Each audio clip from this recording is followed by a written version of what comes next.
मेरे आत्मा रूपी मंदिर में आ जाओ मेरे राम जी। मेरे आत्मा रूपी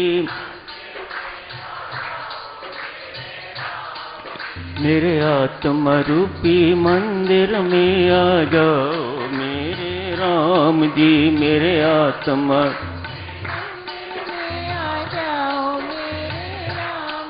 मेरे आत्मा रूपी मंदिर में आ जाओ मेरे राम जी। मेरे आत्मा रूपी आ जाओ मेरे राम जी। आ जाओ मेरे राम जी।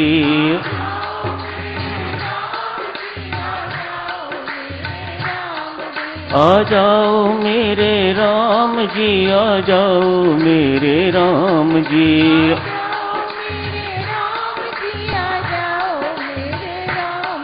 मेरे आत्मा रूपी मंदिर में आ जाओ मेरे राम जी। मेरे आत्मा रूपी मेरे आत्मा रूपी मंदिर में आ जाओ मेरे राम जी। मेरे आत्मा रूपी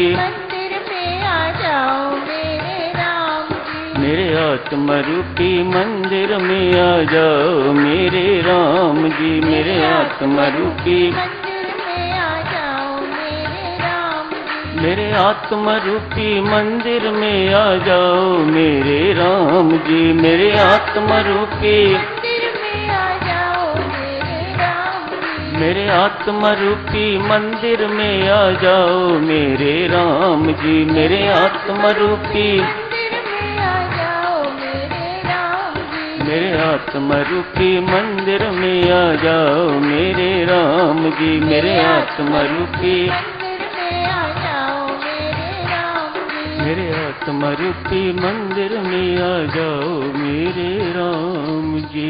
मेरे आत्मा रूपी मंदिर में आ जाओ मेरे राम जी। पूज्यपाद स्वामी जी महाराज ने दिव्य सूचनों आज आत्मिक भावनाओं का प्रसंग शुरू किया है। स्वामी जी महाराज ने इस प्रसंग के अंतर्गत 12 भावनाओं की चर्चा की है। आज प्रथम 2 पढ़ी गई हैं। ये प्रसंग क्यों जरूरी है साधकजनों हमारे जीवन में? इसलिए साधकजनों की हमारा इस शरीर के साथ इतना तादात्म्य हो चुका हुआ है, इन भावनाओं को जीवन में उतारे बिना ये तादात्म्य आइडेंटिफिकेशन, तादात्म्य अर्थात आइडेंटिफिकेशन, ये तादात्म्य कभी टूटने वाला नहीं। जन्म जन्मांतरों से ये तादात्म्य हमारा बना हुआ है। हमारे मन में ऐसी भावना बैठी हुई है, हमारे भीतर ऐसी भावना बैठी हुई है, हम अपना मैं शरीर के साथ, देह के साथ जुड़े हुए हैं। इसका विच्छेद अत्यधिक जरूरी है। यूं कहिएगा, जब तक ये तादात्म्य टूटता नहीं है, ये संबंध जो देह के साथ हमने जोड़ के रखा हुआ है, ये संबंध जब तक विच्छिन्न नहीं होता, तब तक व्यक्ति जन्म मरण के चक्कर से छूट नहीं सकेगा।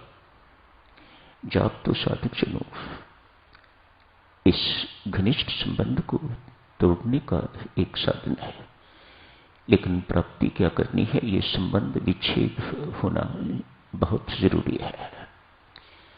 जब हो जाता है साधकजनों, तो फिर आदमी को अपने वास्तविक स्वरूप का, अपने सत स्वरूप का बोध हो जाता है।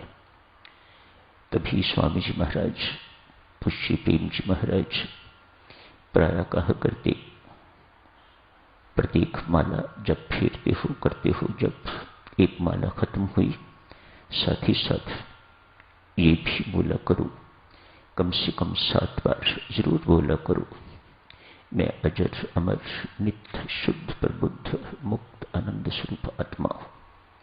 मैं अजर अमर शुद्ध प्रबुद्ध नित्य मुक्त आनंदमय आत्मा हूं। सच्चिदानंद स्वरूप बोलिए, या ये शब्द तोड़ के अजर अमर। आज कितना कुछ कहा गया है। अजर हूं, अमर हूं, नित्य हूं, शुद्ध हूं, प्रबुद्ध हूं, मुक्त हूं, आनंदमय हूं। ये आनंद स्वरूप, ये हर माला के साथ साथ चलो आपको 7 बार ये जरूर बोलना चाहिए, ताकि जो संबंध हमारा देह के साथ जुड़ा हुआ है, जो आइडेंटिफिकेशन हमारी देह के साथ हुई है, वह खत्म हो जाए। तदात्म क्या है साधक चलो थोड़े शब्दों में, जैसे किसी का विवाह हो जाता है ऐसा ही तदात्म है। विवाह होने के बाद सरनेम बदल जाता है। लड़की जो पहले थी वह नहीं रहती, उसका सरनेम पति के साथ जुड़ जाता है। ठीक इसी प्रकार से संत महात्मा कहते हैं ये तदात्म है। जब व्यक्ति की मैं इस देह के साथ, मन के साथ, बुद्धि के साथ, सुख दुख के साथ जुड़ जाए तो उसे तदात्म कहा जाता है, आइडेंटिफिकेशन कहा जाता है। ये देह भी है, आपको पता है, नश्वर है, इस पर दुख भी आएंगे, सुख भी आएंगे। जो इसके संबंधी हैं उन पर भी सुख दुख आएंगे। लेकिन जब आप ये कहना शुरू कर देते हैं मेरा देह, मैं दुखी हूं, मैं सुखी हूं, तो इसे तदात्म कहा जाता है। ये सत्य नहीं है साधक चलो। क्यों? अपने स्वरूप को आप भूले हुए हैं और आपने गलत जगह पर उसे लगा दिया है, गलत समझ लिया है। संत महात्मा यदि आपसे पूछें ये आपने कैसे किया है, तो संत महात्मा ही उत्तर दे पाएंगे ये भ्रांति है, भ्रम है, वहम है। कहते हैं वहम है। रोग का तो साधक इलाज है ना, डॉक्टर कर सकते हैं, लेकिन वहम का इलाज कौन करे? ये आत्मिक भावनाएं उस वहम का इलाज है। ये आत्मिक भावनाएं जीवन में उतरेंगी, आएंगी साधक तो जीवन धन्य होगा। अन्यथा ये जाप पाठ कब काम आएगा, कहां काम आएगा, वह परमात्मा के अतिरिक्त कोई नहीं जानता। मानो इस जगत में रहते हुए इस जन्म में जो कुछ पाना चाहिए था, जो कुछ होना चाहिए था, वह तो नहीं हुआ। ये तो वैसी ही बात होगी जैसे आप सारी रात नौका चलाते रहें। यहां हम सारा जीवन नौका चलाते हैं, यह तो एक रात की बात है। एक रात कोई नौका चलाता रहे और सुबह देखे कि जहां नौका चलानी शुरू की थी नौका वहीं की वहीं है। क्यों? आपने जिस रस्सी के साथ नौका को बांध रखा था वह रस्सी आपने खोली नहीं।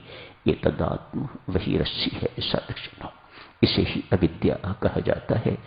जब तक ये टूटेगी नहीं, छूटेगी नहीं, आगे प्रगति नहीं हो पाएगी।